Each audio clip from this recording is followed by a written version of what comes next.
So, hi everyone. Hope you're all doing well. First things first, Happy New Year to everyone. I really hope that this year brings a lot of joy, a lot of fulfillment, and a lot of, all that you've wished for. So, yes, Happy New Year to you guys. So I don't know where this video is going to end up. Probably on Facebook, probably on WhatsApp, probably on Twitter. I don't know because I'm not used to intentionally putting myself out there. So it might probably not never even get published, right? I don't even think that I'll put it online, but we'll see. We'll see. The reason why I'm here is to do a short video about the CK Gyamfi project. I wanted to share a few perspectives, a few issues, and just about anything that has come out regarding the book. Firstly, there are some people that I expected to receive this with open arms, right? But they've not done so, and I find it weird, very weird. And I'll go through the list of such people. I'm not mentioning names though. I mean, that would be some way. But there's some class of people that I can mention. So stay tuned to what I'm going to say next. So, like I said, they've not received it as well as I thought they would. Number one on the list. That's interesting. Number one on the list are journalists, right? Some journalists, I should say, some sports journalists specifically.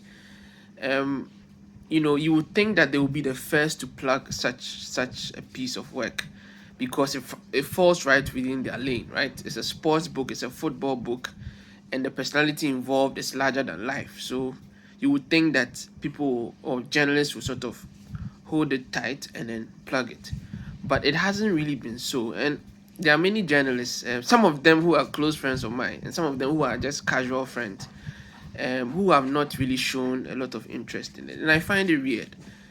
I'm thinking to myself, if even you don't like me, that is fine. But do you not like CK Gyamfi? If you know who he was, do you not like him? And if you don't know him or you don't like him, are you not interested in the history of football in Ghana? Which is really part of what you do. You can't ignore history if you're a journalist, right? So I found it weird that such a thing would happen. But I guess it's life, right? You just have to accept certain things the way they are. But I just thought I would mention that. The second is the GFA. I can't say it loud, right? So they've also not received it with open arms, and I'm also wondering why. Because the GFA basically lives on the reputation of Ghana as four-time African champions, and the reputation of Ghana as the Brazil of Africa, and the reputation of Ghana as having had a golden era in the late 50s and early 60s. A lot happened then.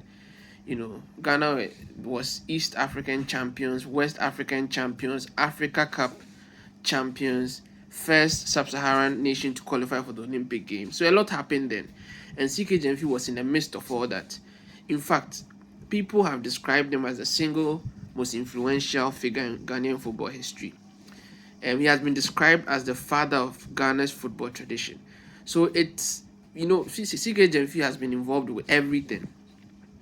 So it's weird that the GFA would not show interest in the story. I even delivered a copy to the GFA some time back, and the reception was not encouraging. Nobody asked me anything. Nobody really received it happily. I remember I left a copy with someone, and I never heard from them again. So I found that weird. But then again, like I said with the journalist one, you accept certain things and you move on. Sorry about what's happening. Yeah, so these are some of the negatives, but there are a lot of positives. There have been people who have received it really well, and people who have read it and have said that it's a piece of work that they enjoyed reading. And I'll tell you what, it's a really good piece of work. And I'm not saying this because I wrote it, but it's it do I say it's a fact? Yeah, maybe it is. It was really good. It is really good because of everything that is in it. I mean, it took many years to put it together, and there's a lot of work that went into it. Like you have no idea. And so I don't get surprised when people say that it's a good piece of work. It makes me really feel that we did a good job, Nana CK Gyamfi and I. And since CK Gyamfi is no more, the responsibility of promotion has fallen to me. So I have to do more than I can possibly ever do. So that's why I've been promoting it a lot. And another positive, Madam Shula Glyman, right? I don't know whether you know her, but she edited the book, and I'm very grateful to her that she did, because it really, really made the book an enjoyable read. Why do I say this? I had an initial manuscript which was purely from me, but it was what words should I use? It was like ambitious and very flowery, right? So it had to be tapered down, and Madame Shula did exactly that. She really made it readable. Not to say my own wasn't readable, but you know, you know what I mean. I mean, it was very ambitious, youthful exuberance, right? I started this book when I was like 21, so I had a lot of youth, a lot of ambition, and so that's what happened. So I'm really grateful to Madame Shula for editing the book, and I'm also grateful to Cameron Dodu, veteran journalist, writer, author, um, editor, who has really, really played a huge role in the development of journalism in Ghana. He wrote the foreword, and he wrote a really good foreword. I was particularly humbled by how he described my relationship with CK Gyamfi and how he described the book. He described the book as unputdownable, and I'm repeating it verbatim, right? SIC. And he also described it as a page turner. So to get such high praise from Cameron Dodo is really, really encouraging. It's like a pat on the back, and I'm really grateful. Um, I don't know. I've forgotten the other positive that I was going to mention, but I'll think about it and probably do another video and say it. People have received it well. I'm very happy about it. So I'll keep promoting it. Yeah. So another thing I wanted to say, I missed the launch of the book. Many people are aware. It was announced at the launch that I was going to miss it. Now it was due to a lot of challenges that I couldn't control, and I was very, very, very, very unhappy to miss it. It's not like um I don't know what to say, but generally I was really, really sad about it. Like I said, I had a lot of challenges last year, so this was one of them, and I had to miss the launch. But we thank God in all things, right? I thank God that I missed it. We don't really know what God's plans are. He works in mysterious ways. So I thank Him for that as well. So that's basically it. You should buy the book, right? You should buy it. It's on Amazon. It's on Book Nook. It's at bookshops. So grab a copy, and trust me, you won't regret it. It's a labor of love, and it was done really well. There was a manuscript that I used. So thank you to Nana CK Gyamfi. He started the whole project in the 70s.